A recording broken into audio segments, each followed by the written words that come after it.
asalaamaaleykum mbokki safo télévision Futurs Médias mbokki Touba ñoo ngi leen di nuyu bu baax a baax tey dama naan àdduna wërngal këpp ndax xam ngeen ni màggal gi moom saa yu teroo rek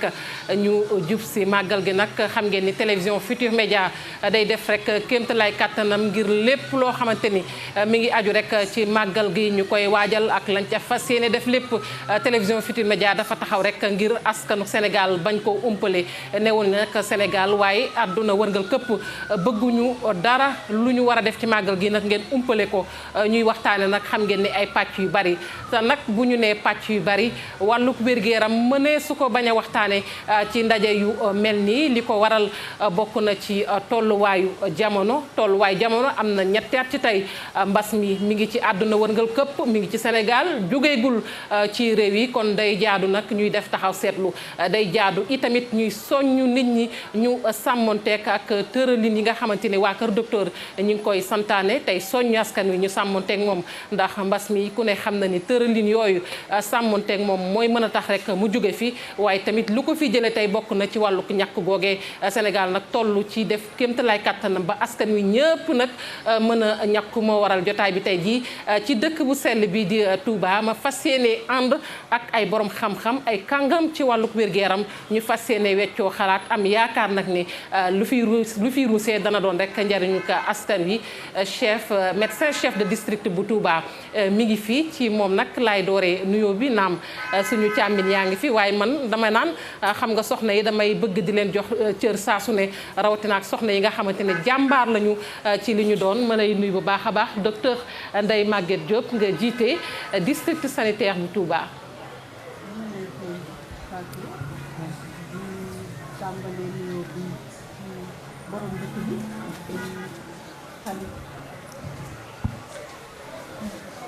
ñu ngi lay fay Fatou di tàmbalee suñu nuyoo ci borom dëkk bi muy sëñ Mountakha Bachir di ko ñaanal mu yàgg fi lool te wér di nuyu ñëpp ñiy seetaan émission bi di tàmbali aussi di nuyu ñi ma ko séqal di sama ay naataango yoo xam ne ñoo bokk di liggéey ci dëkk bi di dëkk Serigne Touba muy suñu tawfeex jërëjëf ma ngoog faaw rek ñu di ko jiital ci nuyoo yi saa su ne docteur Ndeye Maguette ni nga ko waxee moom Serigne Mountakha Bachirou xalif général des Mourides ñu koy nuyu bu baax a baax ndax tey ci dëkkam la ñu ne dëkk Serigne Touba dëkk Serigne Mountakha gannaaw ba ma la nuyoo docteur Ndeye Maguette damay nuyu tamit Ngagne Gueye moom responsable service social la ca hôpital Matlaboul Fawzeyni mën ngaa jël rek ca micro sëñ bi. maa ngi lay nuyu bu baax a baax di rafetlu teewaay bi. maaleykum salaam soxna Fatou di nuyu Serigne Mountakha Bachir bi nga xam ne moom mooy xalifa général des Mourides di ko ñaanal yàlla mu yàgg fi lool ànd ak wér. di nuyu docteur Ndeye Maguette mi nga xam ne ni moom moo jiitee district sanitaire Touba bi yëpp fi ñu toll nii. di ko encourager di ko remercier également ci liggéey bu rafet bi nga xam ne mi ngi koy def. di nuyu sama naataango yi docteur Guèye ak suñu beneen élément bi. di nuyu également suñu kilifa yi ñu fi yabal di docteur Moustapha Souran di directeur hôpital Ndamatou ak docteur Makhtar Lo di directeur hôpital Matlaboul Fawzeyni de Touba jërëjëf. jërëjëf docteur Abdoulaye Saré tamit mi ngi fii moom moo jiite unité d'alerte et de prévention jiite it rek Touba assistance médicale alerte nag di ngeen ko xam ci kanam tuuti ndax baat boobu xam nga bu ñu ko waxee rek am na loo xamante ni moom moo nekk ca gannaaw docteur Abdoulaye Saré yow it maa ngi lay nuyu bu baax a baax di la dalal ci plateau bi. asalaamaaleykum noo ngi ñuy soxna Dem noo ngi lay siyaar bu baax a baax. di tàmbali ci kàddu yi di ñaanal Cheikh Mouhamadou Mountakha Mbacké mu yàgg fi loolu te ànd ak wér di ko ñaanal sëñ Amdi Moustapha di ñaan sëñ Cheikh Jëmb Fall suñu borom dolli koy leer taaf ci barkeem di nuyu ñi ni bokkal plateau bi yëpp di tàmbali ci médecin chef district docteur Ndeye Maguette di suñu mag ñu ànd ak moom liggéey bi fii Touba di nuyu monsieur Guèye di nuyu docteur Mahmoud mi ngi ñu ànd ak liggéey bi di leen sant bu baax ci invitation bi merci beaucoup. ma ngoog jaajëf docteur Mahmoud moom it moom laay jox kàddu gi mu nuyoo urgentiste la chef service urgence ak médical ca hôpital bu Ndamatou nekkit président bu commission médicale d'établissement maa ngi lay nuyu bu baax a baax docteur Guèye. jërëjëf soxna Fatou Kiné salaamaaleykum wa rahmatullahi taala wa barakaatu. ñoo ngi nuyu ak ziar ñëpp di jiital ci ziar bi Cheikh Mouhamadul Muntaha di ko ñaanal suñu borom yokk ko wér ak kàttan guddal aw fanam naal yi nga xamante ni moom la naanal maamam ju baax ji ñoom te moo tax ñu daje fi mu àggale kook sagoom te ñu ànd kook moom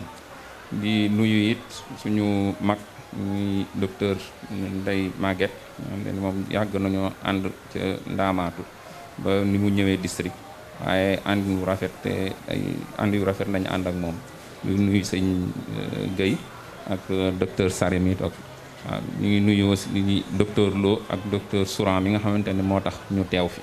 waa kay baax na jël ngeen ñu koy nuyu bu baax a baax docteur Souran jiite hôpital bu Ndamaatu ni ngeen ko gisee nag yaakaar naa ni lii rek jundu na lépp ndax wàllu wér-gu-yaram xam ngeen ne dañuy faral di wax ni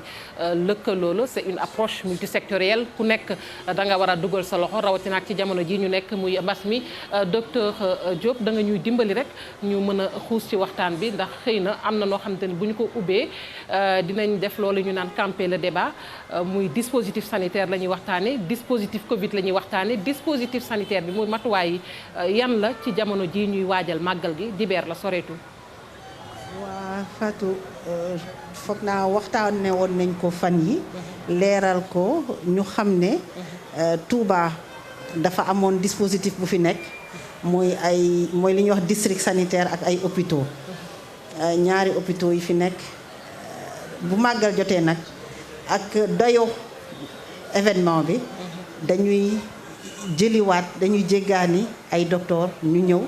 dolli ay fajkat ay spécialiste ak lépp donc bu dee ci bërëbu fajukaay bu njëkk amoon nañ lu fi nekkoon lu mat ñeent fukk ak ñett ñu dolliwaat ci yeneen ci diggante bi ren ba daanaka mu nekk ñeent fukk ak juróom benn yokkaat nañ ci ay bërëbu fajyaan yoo xam ne moom la ñuy tuddee points médicaux avancés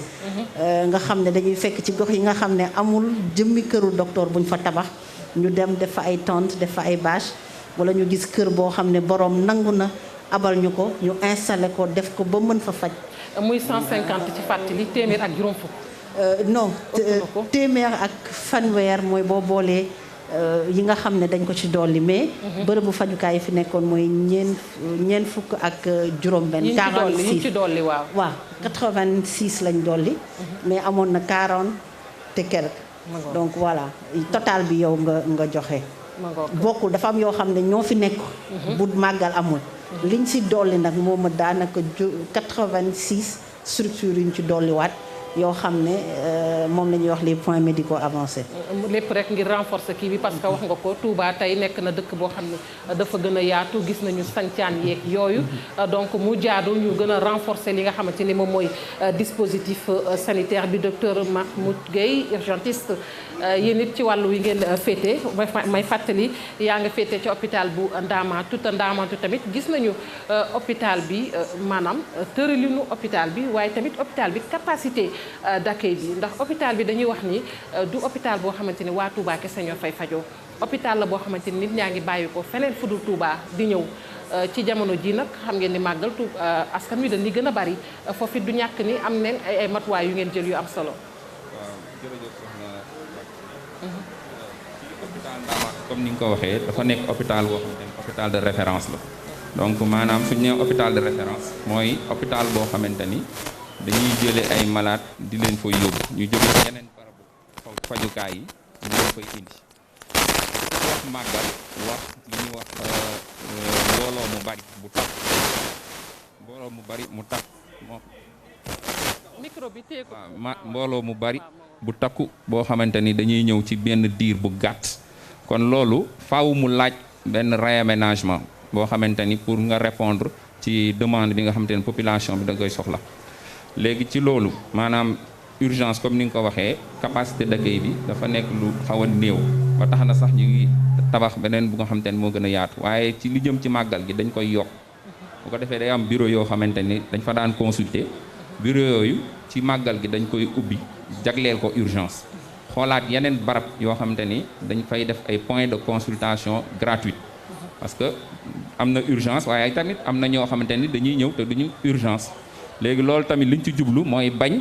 malade yi nga xamante ni c'est du ay malade yoo xam ne dañoo sonn ñuy ñëw ci urgence bi di xatloo ak malade yi nga xamante ni dañoo sonn bu ko defee nag loolu yëpp day nekk lu toll ci 6 box yoo xamante ni consultation yi nga xamante ni ci bit ñoo xamante ni sonnuñu bu en dehors des urgences moom lañ fay teg donc loolu dina ànd ak ay consultation yeneen yi nga xamante ne ay consultation ophtalmo odonto ak li wàllu jigéen tamit dinañ ko fa def ci ñetti fan yooyu nga xamante ni ñetti fanu gratuité la léegi loolu aussi day am apport bu important comme renfort bi ñuy wax ministère day envoyé lu toll ci daanaka 70 éléments danañ ñëw au niveau de Ndamatou pour au moins appuyer ñi nga xamante ne personnel bi nga xamante ne moo fa nekkoon naka jekk. Mangook nga wax lu am solo da ngeen renforcer mais ku ne xam ne renforcement bu amee également évaluation dafay faral di am te yéen ku ne xamee na leen ci wàllu évaluation di natt jàpp ñàkkul ni natt ngeen li nga xamante ne def ngeen ko daaw ci màggal gi. ñàkkul am na ay rëkk-rëkk point yu ngeen war a renforcer tey bu dee rëkk-rëkk yi ngeen noté woon ba tax ngeen di renforcer lan la ak luñu ci yan la ñu war a gën a mettre accent. waaw jërëjëf léegi maanaam comme rëkk-rëkk yi nga xamante ni dañ ko nemmeeku woon ci organisation bi nga xamante ni moo amoon daaw comme li nga wax chaque année. su ñu defee benn organisation dañ koy xool pour nan lañ koy améliorer. comme tey dañuy seetlu ni tey jii. bu ñu lever dispositif bi. parfois dañuy am malade yi nga xamante ni yu bari yoo xamante ni dañuy ñëw te nit ñi dañuy néew loolu nag hôpital bi da ciy jël ay matuwaay bi njëkk mooy laataa ñuy wax renfort c'est-à-dire dañuy réquisitionner personnel bi 10 à 15 jours avant màggal gi personnel bi kenn waratul génn te dañ leen di wax aussi ñu nekk en alerte pour ñu xam ne à tout moment personnel bi nga xamante ni ñoom ñoo fa nekk maanaam ñi am ci nekk ci planning de garde suñu amee benn problème mën nañu bu leen affaire bi mu bëggee dépasser mën nañu woo personnel bi nga xamante ni ñoom ñoo nekk seen kër ngir ñu ñëw renforcer donc ce qui fait que dans le cadre prise en charge bi nga xamante ni dañ koy def ci médecin malade yeeg yooyu daanaka rëq-rëq yi ciy am du bari ñaareel ba li mën a am mooy malade yi nga xam ne dañuy jóge fa la ñëw ñun ñu taxawu leen léegi nag ñaari mbir mën na am malade bi mën na ñëw fekk du ñu am place bu doy bu boobaa dañ koy jàllale Fawzeyni loolu dina am ay ambulance yoo xamante ni dañuy ñëw ci renfort bi la ñuy bokk 3 fekk ci 3 yi nga xamante ne ñoo fa nekk ak ambulance médicalisée léegi loolu aussi SAMU da ciy intervenir parce que tamit yan saa yi ñu woo ko moom tam mu mën bu fekkee ne par exemple transfert dafa laaj mu dem ba Dakar dañ leen di woo même ci biir dëkk parce que dañuy am antenne boo xamante ni dañ koy mettre sur place ce qui fait que en réalité duñu am yenn problème yi ci prise en charge bi. Effectivement SAMU boobu sax dinañ ci gën a xuus parce que bëgg nañu xam également fi mu ne nii seen coordination wala boog seen lëkkaloo ak SAMU ci jamono ji fan ngeen toll maa ngi ko doon wax sànq bi may door nga jiite unité d'alerte et de prévention nga teewal ko fi docteur Sarré te xam nga bu ñu nee alerte ne prévention également dafa di ñaari baat yoo xamante ne dafa am solo lool ndax il faut alerter il faut prévenir muy lu am solo ci jamono ji ñu toll. jërëjëf soxna Fatou Kiné wax nga dëgg ñu teewal fi unité d'alerte bi jëwriñ ji di professeur Lamine Gueye di fàttali nag ne unité bi moom xalif général des mourides Cheikh Mamadou Mountakha Mbacké moo ko taxawal bi mu ko taxawalee jiital ci professeur Lamine ñu ànd ko d'autres professeurs d'université ànd ko ak waa Touba Sciences Médicales liggéey bi nag mu doon liggéey bu yaatu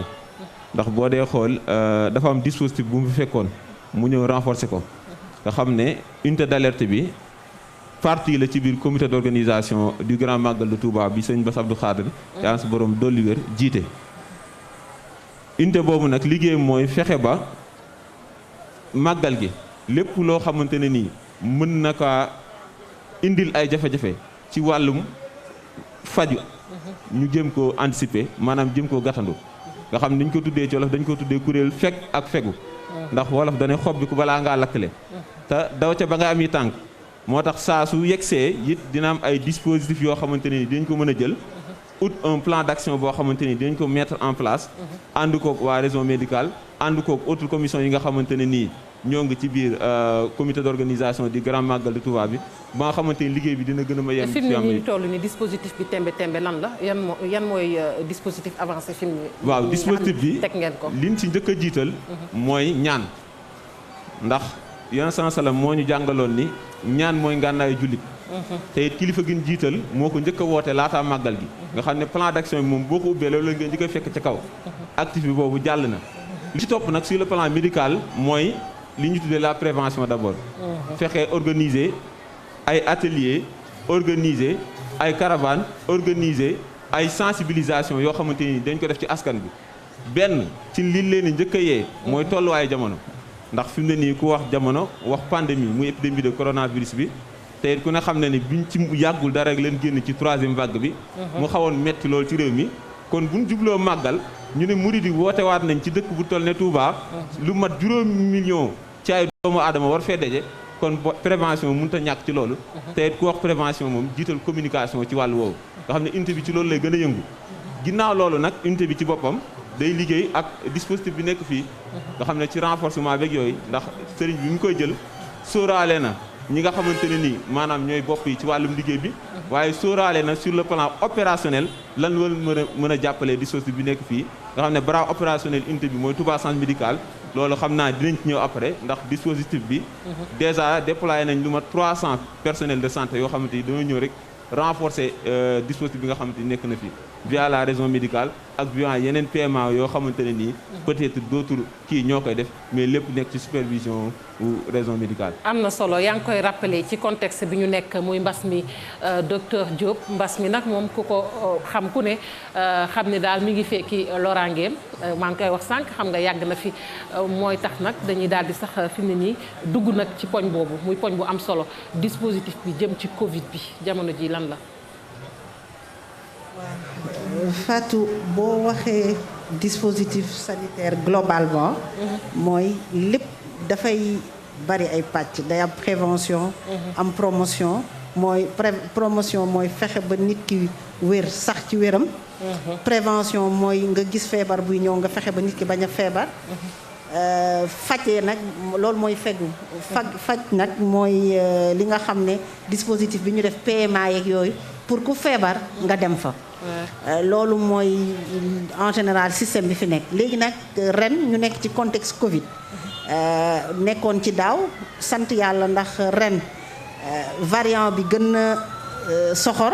transmission bi gën a metti donc mu mel ni dañ naan risque bi ren lay yokk waaye ñun màgg nañ ci diggante bi mooy am na lu ñu jàng daaw ak ren te vaccination it duggaat na ci diggante bi muy beneen tawfeex donc li risque bi di ngand yëpp am nañ lu ñu yokku moo tax nag dispositif bi ñu defoon daaw nag pour Covid bi kese mooy fexe ba fépp fuy bërëbu fajukaay muy hôpital muy centre de santé muy poste de santé muy PMA yi ma lay wax muy bërëbu fajukaay yi nga xam ne ci gox-goxaat ci ruxuruxaat yeeg koñ yi la nekk ak buntu kër yi sax dañ fay teg TDR nga xam ne tey ji képp koo xam ne yëg nga sa yaram lu nuru mooy test Covid rapide ñu fàttaliku test diagnostic rapide TDR test diagnostic rapide dañ koy wërale fépp ba nga xam ne tey jii yow boo solee sa dàll dox ci angle kër sëñ Abdoulaye bi am na benn poste bu fay nekk boo demee ñu defal la ci saa si mën la wax ndax Covid la wala lu Covid terewul it hôpitaux yi Institut Pasteur teg na fa ay yeneen plateau yoo xam ne ñoo gën a relever pour gën a mën a ñoŋal pour xam ndax variant bu bii ñu gis la wala am na beneen variant wala yooyu yëpp ba pare Pasteur tamit indiwaat beneen camion boo xam ne moom moo nekk Fawzeyni bu ñu amoon sax ay malades yu bari ñu fa entré dinañ mën a fexe ba ñooñu ñu leen defal ay analyse ay bilan ak yëpp di leen ko defal te loo xam ne avant màggal amu fi woon donc pour wane ne rek ci wàllu jël en charge mooy diagnostic saytu mbas mi ak faj mbas mi am na ñetti CTE yoo xam ne fi mu ne nii fonctionnel na Fawzeyni am na CTE boo xam ne daanaka étage la lal yi doy na am na CTE hôpital Ndaamaatu am na juróom-ñetti lal am na it CTE Toscana mooy pour bu ñu amee tey ay cas grave ñu war leen fa mën a jël donc loolu mooy ci wàllu prise en charge terewul nag ci li ci ëpp solo mooy promotion ak prévention promotion bi mooy gis nga ni ñuy wëree di soññ nit ñi di waxtaan di leen leeral nu ñuy def ba mën a fagaru ci mbas mi prévention bi nag bi ci ëpp solo soxna Fatou mooy ñàkk yi ñàkk yi fi mu ne nii ni ñu yombalee masque yi noonu la ñu bëgg yombalee vaccination bi ba yow mi yaa ngi woon Dakar xaw ma ndax say ñaari dose mët nañ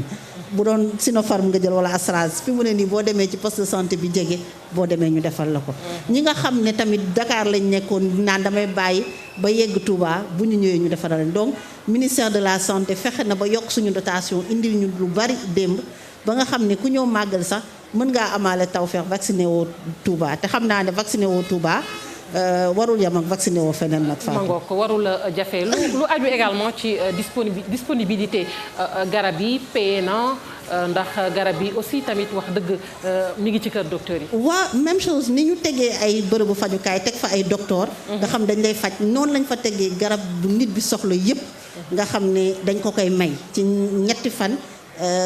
fanu màggal gi te hôpitaux yi sax ñoom xam naa peut-être ñoom dinañ si dellu soit ñoom daanaka juróomi fan la te li ci dàq it mooy ñoom analyse yeeg rajo yeeg scanner yeeg yëpp dañ koy defal malade yi gratuitement pour dire daal que ministère de la santé teg na ay bërëbu fajukaay lépp luy jumtukaay lu nit war a soxla ci biir màggal gi teg nañ ko fi lu mu war a fajoo indi nañ ko te du ci fay dara donc mu am nag coordination bu yaatu entre hôpitaux yi ak district bi. Très rapidement lu jëm ci ñàkk yi mbaa moom fi mu ne nii bu ñu doon def évaluation à mi-parcours sax ndax xam naa ne dina jafe ñu kii ci ndax ku ne xam na réticence bi amoon ci askan wi ak yooyu. ñàkk yi fi mu ne nii fu ñu toll ci Touba mi ngi defi jéego. waa réticence amoon na waaye ñu ngi sant yàlla Fatou. wàññeeku na réticence bi bu baax a baax. ndax troisième vague bi mu ñëwee nag ñëpp gis nañ li mu fi def. tax na nag ñun demoon nañ ba nit ñi daw. bërëbu vaccination yi ba ñu am rupture autant benn moment vaccin yi newoon nañ fi nit ñi vacciné wuñu ba ñu amoon ci jaaxle waaye nag ci jamono yu mujj yi Touba fi mu ne nii mu ngi def ay jéego yu rëy ci wàllu vaccination ñu ngi ciy sant yàlla. alhamdulilah docteur Ngagne Gueye autant pour moi Ngagne Gueye responsable service social ma bëgg nga dellusiwaat Ngagne ci maanaam prise en charge bi ak yooyu parce que aussi il faut que askan wi ñu xam ni tamit gratuité dafay am ci màggal gi yéen peut-être à votre niveau ndax sànq bi ñu jotee waxtaan sax xëy na laata ñuy toog nii gratuité bi ku nekk ak fan ya nga jël yéen seen gratuité déjà ñaata fan la. waaw merci beaucoup Fatoumata da nga may baal tuuti ma def le résumé. ci dispositif bi nga xam ni hôpital Matlaboul Fawzeyni jël na ko. parce que c'est presque le même dispositif. Absolument. mais ñoom dañu fexe ba ñun au niveau de l'hôpital ñu am ñaari commission. ñuy wax commission médicale. boo xam ne nii docteur Saliou Niass moom moo ko jiite.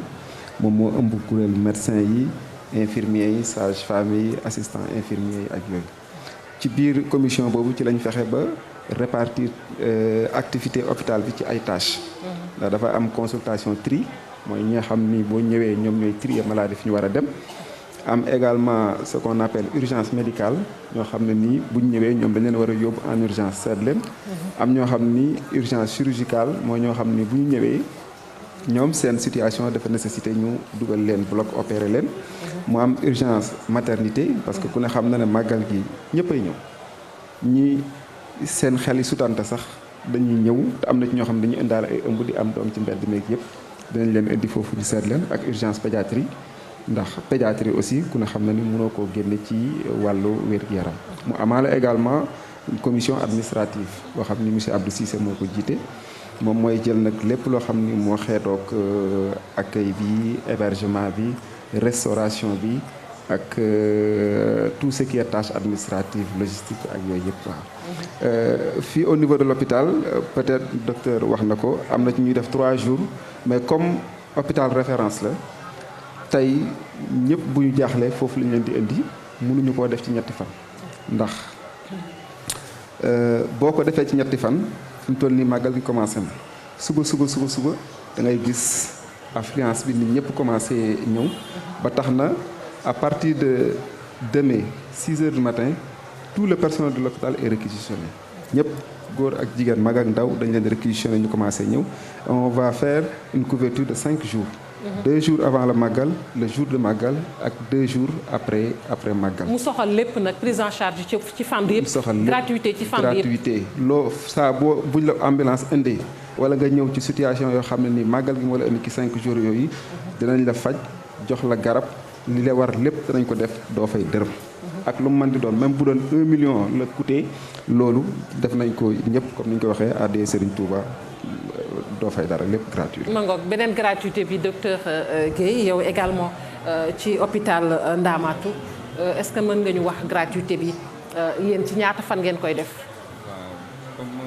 comme suñu naataangoo bi wax. hôpital Ndamatou tamit organisation boobu la am c'est que dañu bëgg a wax généralement sur le côté médical. mais sur le côté médical dañu am gratuité bi comme ni ñu ko waxee mais ñun on débute 3 jours la mais dispositif bi en fait ça prend en compte 5 jours. mais ñun bu ñuy commencer gratuité bi c'est 3 jours c'est le jour un jour avant la. le jour du Magal ak le lendemain du Magal. donc 3 jours yooyu la ñuy def gratuité.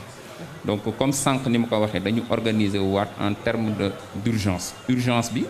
day jël aussi bien les urgences médicales chirurgicales ak infantiles donc en beneen côté bi ñu am ñi nga xamante ni mooy maternité dinañ def consultation dinañu def échographie et aussi dinañ jël urgence yi nga xamante ni jigéen ñi la concerné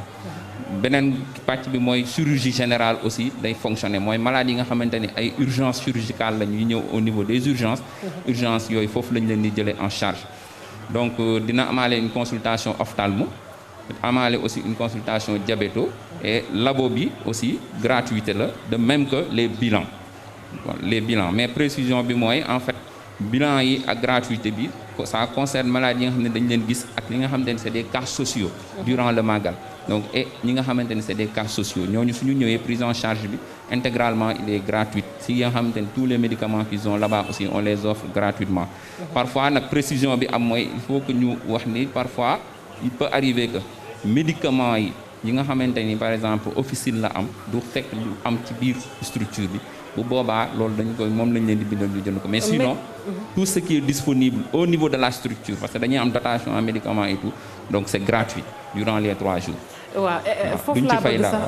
baal ma tuuti ñu taxaw foofu parce que dafay am solo xam nga gratuité wax ngeen ko ci fànn yëpp mais léeg-léeg également dañuy gis ci wàllu urgence xam nga léeg-léeg day am garab yoo xamante ne dina faral di diis garab yoo xamante ne léeg-léeg xëy na urgence dañ koy soxla temb duñ ko fa fekk yéen lu soxal wàllu garab yooyu jëm ci wàllu urgence est-ce que mi ngi fi jamono ji waaw fi ñu may waxee ak yow nag parce que chaque fois bu màggal amee dañuy def expression de besoin maanaam service bu nekk dañuy wax nga xayma li nga soxla ci médicament te li ëpp ci service yi li ñuy gën a soxla mooy médicament d'urgence yi bu fa amul sax hôpital bi day décaisser xaalis pour ñu dem jënd ko pour que maladie suñu ñëwee ñu mën leen ci jël en charge donc loolu moom focus lañ ci def donc loo xamante ne bu fa am lu am la ma nga ko docteur Sarré dinaa ñëw ci yow mais damay bañ ñu tëj fenêtre bi te eggalewuñu wàllu urgence bi yow aussi wala boo xam naa du ñàkk yéen itam également ci wàllu urgence bi yéen a ngi ciy liggéey xam naa bu baax yow it ni ma ko waxee sànq rek xam nga unité bi moom dafa nekk loo xamante ne nii lëkkaloo la liggéey bi waaye it dafa am taxaw boo xamante ne nii da koo am mooy sur le plan opérationnel ni ma ko waxee sànq nga xam ne Touba Sens Médical moo yor wàllu woowu it liggéey bi ñu ciy liggéey comme ni ko docteur Ndeye Maguette waxee am na ay barab fajukaay yoo xam ne dañ koy def ci koñ yeeg ruq-ruqaat yi ndax ku ne xam ne ni Touba day xat te ambulance bi mënuñoo jóge fii di dem ci barab day jafe lool nga xam ne nit ki nag bu tawatee ndax urgence mooy lu jàmp kooku ngi laataa nga koy jëlee fa mu gaañoo bëgg koo yóbbu hôpital mën na faa loro loolay waral ñuy déplacer poste de prestation yi ba ci koñ-koñaat yi yooyu nga xam nag dañ koy nag defar unité bi dafa am yoo xamante ni di taxawal via Touba Centre Médical teg gi ñu koy teg foofu nag foofu ay urgence lañu fay jël mais urgence yi c'est très limité ndax taxaw boobu ngay taxaw daanaka da ngay lever urgence bi rek gaaw yóbbu malade bi ci barab fajukaay yi gën a xarañ ngir ñu mën koo taxawoo ci fànn boobu noonu. mangook loolu sax dafay tax sunu xel dem ba tey docteur Diop ci wàllu accident yi ñaanuñu ko yàlla nag waaye xam nga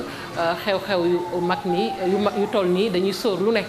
dañuy gis ay accident yu grave ay blessé yu metti yoo xam ne dañ leen war a évacuer parfois dinañ nekk ci ay zone yoo xamante ne zone périphérique ngir indi leen ci hôpitaux yu mag yi dañ doon ay jafe-jafe loolu également fu lu ngeen ci liggéey ren. waaw loolu tamit ministère de la santé def na ci ay liggéey bu rafet c'est-à-dire gis nga fi mu ne ni diggante Touba. Diourbel ba Dakar. am na ay camp chirurgie yu ñu def mooy par exemple hôpitalu Diourbel. Bambey am na ay chirurgiens yu fay dal hôpitalu Thiès ci diggante bi boo jëlee axe Daaru Musti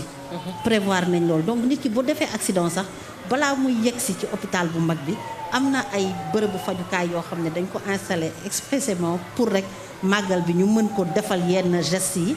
sauver ko léegi nag bu dee dafa jar ay intervention yu gën a avancé boobaa nag ñu mën ko conditionner donc fi mu ne nii màggal gi bu ñu jàpp ne rek couverture sanitaire bi ci Touba la yam mais région médicale Diourbel si garab yi ñu leen di jox dañ siy jox waa Daaru Musi ndax ñoo koy ànd ak sa Louga bi dañ leen di jox Gossas ñi jóge Kaolack tey ji accident mën na am dañ fay prépositionné surtout zone accidentogène yi surtout zone yooyu ngay wax noonu xam nañ ko miin nañ ko te waajal nañ leen donc tey ji ñaanuñu ko yàlla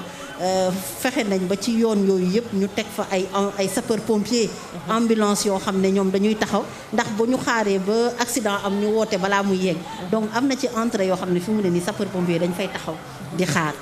di anticiper nga xam ne bu accident amee rek bu ñu leen woowee rapidement ñu mën a rappliquer docteur yi nga xam ne ñoo leen war a defal les premiers secours ñu ngi toog di leen xaar garab yi nekk na fa bu ñu paree nag bu jaree ñu jàllale leen. docteur Guèye anticipation dafa baax fii docteur Diop jeexale mu mel ni loo gis lu ne rek il faut ñuy anticiper une bonne prise en charge également demande une anticipation rapide yéen également foofu ban liggéey ngeen ciy def jamono ji waaw booy xool màggal gi nit ñi dañuy jàpp ne fii rek la commencé. mais surtout sanitaire yi daanaka bu desee ñetti weer kenn dootu am jàmm. ci la ñu nekk di réunion di waxtaan guddi ak bëccëg suba ak ngoon kenn amatul jàmm lépp ngir bëgg màggal gi baax. tax na dinañ ci ñaax population bi ci accident yi surtout chauffeur yi ñu gën a prudent ci tali bi. ndax wax dëgg yàlla ñun teg nañ dispositif boo xam ni lu ñëw attan nañ ko. waaye bu ñu sañoon nit dara du ñëw. bu ñu sañoon dara du ñëw nit ñi dañ ñëw màggal si jàmm. ñibbi si jàmm te du am benn problème. te soxna Fatou xam nga changement de comportement. kenn du ko imposer nit. boo ko imposer doontul changement de comportement adaptation la maanaam nit ki mooy porté wu volontaire ne man kat wax dëgg yàlla damaa bëgg a changer nii may doxee parce que da nga koy gis ci mbas mi policiers yi dañuy jàpp nit ñi di leen tëj di leen dóor ngir ñu takk ko mais danañ ko takk mais su policier bi demee ñu tekkiwaat ko kon amul sens kon fexe wax ak nit ñi convaincre leen amal leen à ce que ñu comprendre que situation bi nii la demee ñu def ko ndax daaw ñun nous est arrivé jour J moins 2 fajar la ñuy urgence accident boo xam ni ci accident Roumbousse bi kenn xamul ça veut dire que district bi lu mu ci mën a jël na ko hôpital Ndamatou lu mu ci mën a jël na ko Tam lu mu ci mën a jël na ko cas grave yi ñu indi leen hôpital à jour J moins 2 hôpital bi fees ak ay blessés ay malades xam nga loolu aussi wax dëgg yàlla am bu ñu sañoon du am kon chauffeurs yi aussi ñu ngi leen di gën a ñaax ñu dimbali ñu qu'il soit prudent naam màggal moom àdduna béppay dese fu àdduna bépp di dase yu mel ni mënu cee ñàkk mais bu ñu sañoon bu ñu mënta am zéro it ñu am lu mu gën a yéesee daal moom moo ñu gënal ndax accidenté yi fi mu toll nii da ci am ay cas orthopédie yoo xam ne nii du yam ci jour J moins de plus de nit ki mën naa accidenté màggal toog fi ba gàmm te loolu aussi ay jafe-jafe la yoo xam ne nii lépp dafay mujj këpp ci kaw service social bi nga xam ni moom mooy gérer hôpital bi waaye daal ñu xam ne muy ñun muy ñi fi toog moom dispositif bi moom macha allah lépp yemb na waaye nag ay situation imprévue yoo xam ni xaaruñ ko woon mën naa ñëw kon suñu mbokk population bi nañu ci dimbali daal. moo tax ñuy insister ci prévention bi dafa am solo prévention boobu sax mooy poñ bu mujj bu ñu fasciné jeexalee waaye man ba tey damay bëgg ñu des ci wàllu urgence yeeg yooyu muy fi ñu tolloon ci accident yeeg yooyu xam nga également ñaanuñu ko yàlla nag lu jëm ci wàllu maanaam banque de sang ku ne gis nga jamono ji Sénégal muy du Touba du diwaanu Tamba du diwaanu Kaolack Sénégal dafa wër muy ñàkkum deret mi nga xamante ne nemmeeku nañ ko ndax li ko waral askan wi dematuñu maye deret te deret mu nekk loo xamante ne dafa am solo surtout bu ñu nee accident ma bëggoon xam ndax banque de sang yi wax dëgg neex yàlla xel mën na dal. waaw soxna Kiné xam nga sang moom dafa nekk loo xamante ni. da ngay prévoir comme ni ko Guèye defee mooy comme ñun laataa màggal gi di ñëw hôpital yi dañuy def ay collecte maanaam dañuy di di génn ba parfois sax dañuy génn sax Touba pour collecter ay def ay collecte don de sang yoo xam ne dañuy collecter ay poches besoin bi aussi dafa important dafa am solo donc loolu du doy donc loolu fi ñu mën a duggee mooy wax nit ñi maanaam ñu jàppale ñu ci loolu góorgóorlu ci di dem di maye seen deret parce que maye deret solo bi mu am mooy maye boo mayee sa deret par exemple tey bul xam kan lay sauver mënoo xam kan lay sauver mën naa wëlbatiku sax ba doon sa mbokk te yan saa yi dinañ am malade yoo xam ne dinañ leen perdre malheureusement parce que deret duñ ko defal day am ñu mën koo defal nit ki bu fekkee ni askan wi yëpp maa ngi ko nañ di farataal di maye seen deret banque yi dinañu am deret mais fekkee ni amoo ko parfois dañuy dem ba di woote en temps normal sax parfois boo xuma màggal mais dañuy dem ba di woote Jurbel wala feneen pour approvisionner wu en sang pour wax la rek ni la population bi wet googu noonu xaw na sooxe kon loolu ñun dañ leen di ñaax ngir ñu jàppale ñu ci loolu mooy suñu fekkee ni dañuy maye deret fu ñu gis ñuy maye deret ñu dem maye seen deret te xam ne jëf la te rawatina nag ci waxtu wii ñu toll muy waxtu màggal loolu dimbali doomu aadama dara gënu ko rëy donc naa moom moo ñu fi dajale moom moo waral sëñ mi génn sax dem ci géej kon dimbali ñu rek taxoon kon nag loolu aussi nañ koy bàyyi xel li ñu desee daanaka bareetul matul juróomi simili dañuy tënk ci prévention bi ma doon wax sànq dafa am solo docteur Sarré ma bëgg ci kàddu yu gàtt rek nga tënk ci wàllu ko fegu gi gën a soññati askan gi. waaw jërëjëf soxna Fatou Kiné di wax ci wàllum fegu gi di tàmbalee ci fi daanelee sànq muy wàllum wut deret ni ma ko waxee sànq xam nga ñun màggal gi ni ñu ko waxee sànq duñ bàyyi ba mu agsi rek ne kët na joon ñu taxaw déedéet moo lay wax cadre unité d'alerte bi récemment Touba Assistance Médicale en collaboration avec l'hôpital Fawzeyni on s'est déplacé à Touba mobiliser tous les membres de Touba Assistance Médicale et la population de HLM pour collecter des poches de sang nga xam ne bis boobu dajale nañ fa 117 poches yoo xamante ni nii màggal gi doo nga ko tax a jóg am na solo ndax li waral loolu mooy yenn saa yi dañuy ñàkk ay bakkan yoo xamante ne nii jóge na ci accident yi te la ko waral mooy nit ki amatuñu deret buñ ko jox dëgg la kon solo si maye deret am mat naa xam loolu nit ñi faaw ñu di ko bàyyi xel rawatina waa dëkk bi ndax nit maye na deretam sax génn di dellu def accident bi mu wàññi ko deretam lañ ko delloo xam kooku dénkaane la woon dëgg la ci loo xamante ne nii médecin bi dalay seet xam yow ba xam mën ngaa maye wala mënoo maye su la seetee ni gis ni mënoo maye danaan la toogal doo mën a maye kon kooku bul ragal ne buñ jëlee sa deret da ngay loru déedéet daanaka buñ toogee ab diir yaram bi dina liggéeyaat deret bu doy ba lañ ca jële woon mataat sëkk suñu mbokk aane nii moom xam nga dañuy defe ni rek bu ñu mayee deret moom seen deret day daal di jeex léeg-léeg nga gis ku tuuti sax ne la mënumaa mayee deret ndax damaa tuuti te fekk ne ajuwul ci loolu docteur Diop yow it ma bàyyi la nga résumé sa kàddu gu mujj mu jëm ci soññu askan bi naka la ñu war a mën a fegoo jamono ji ci simili yu néew boo ko mënee rek waa soxna Fatou fegu bi daal dañ koy yaatal bañ ko yamale rek ci Covid waaye wax nga léegi accident yi wax nañ tamit lekk yi ñu gën a farataal di raxas ñam yi di leen bu ñu toggee it ñuy tàngal te bu ñam xawee nuru lu soppeeku njaayeen yi ma leen di ñaan buñ ko forcé di wax tamit ci wàllu sibiru bi ndax fi mu ne nii ndox mi gis nañ ni mu mel ci Touba donc nit ñi nañ farataal takk sànke yi te fépp fu ndox am ku ci mën feral sëkk ko pour bañ yooyu yokku ñu ngi koy ñaan ñëpp ñu dellu si waat nag ci li nga xam ne mooy waxtaanee léegi daal mooy Covid bi xaw ma nan lañ koy waxee mooy liy def buzz fi mu ne nii ñu ñaan daal nit ñi farataal masque yi raxasu loxo yi xam nga plateau bii nga xam ne ñëpp masqué wu ku ko gis xam ne plateau ay docteur lañ donc pour ñu takk masque farataal raxasu bi dandante yombul ci dëkk bi waaye au moins bu raxo yi setee masque yi yaatu mën nañ rafet njot te di ñaan ñëpp dem vacciné wu ndax vaccin yi doy na. jërëjëf ñun ñii di wax sax wax dëgg bu ñu noppee xam leen ni dañuy dellu takk suñuy masque ngañ ma bëgg yow it nga sa kàddu gu mujj rek ñu daal di tëj jotaay bi. waaw xanaa gën a dolli ñaax population bi rek. ndax comme ni ñu ko waxee ci don de sang bi ñun au niveau de l'hôpital am nañ fa vraiment suñu responsable madame Ndiaye wax dëgg yàlla muy def liggéey bu mucc ayib. ba actuellement moom moo nekk deuxième banque nationale au niveau du Sénégal à part Dakar moom moo nekk deuxième banque bu màggal gi di jub si da koy jaral muy def mission di jóge Touba. di dem ba Dakar di fa ñaani deret di ñëwaat maanaam bàyyiwul kenn association yi tam ñoom ñëpp dañuy ñëw di maye. mais li lay xamal ne dafa am solo tey boo demee frigo bi mi ngi fees dell. mais su màggal gi jàllee day defaat kut ko kut pour dem wutiwaat. pour vous dire que nit ñi dañ koy utiliser à gogo.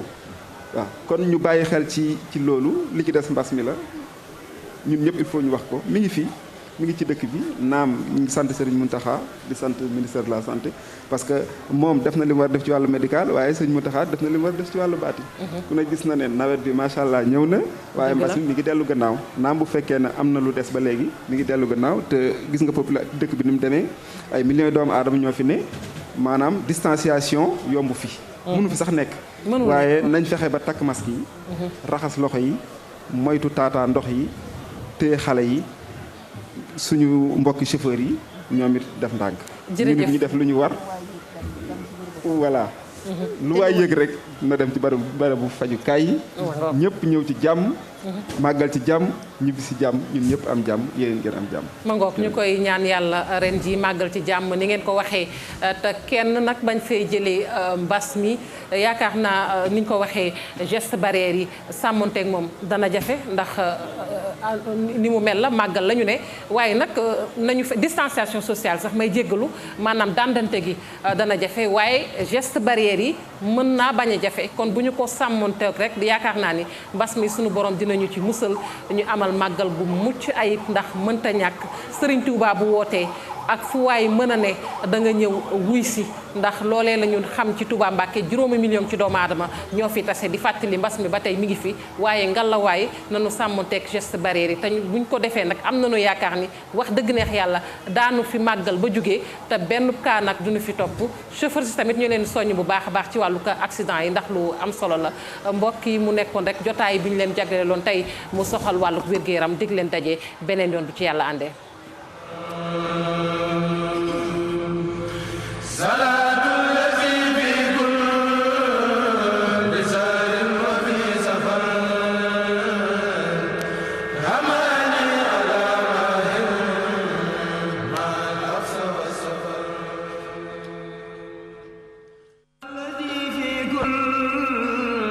سار وفي سفر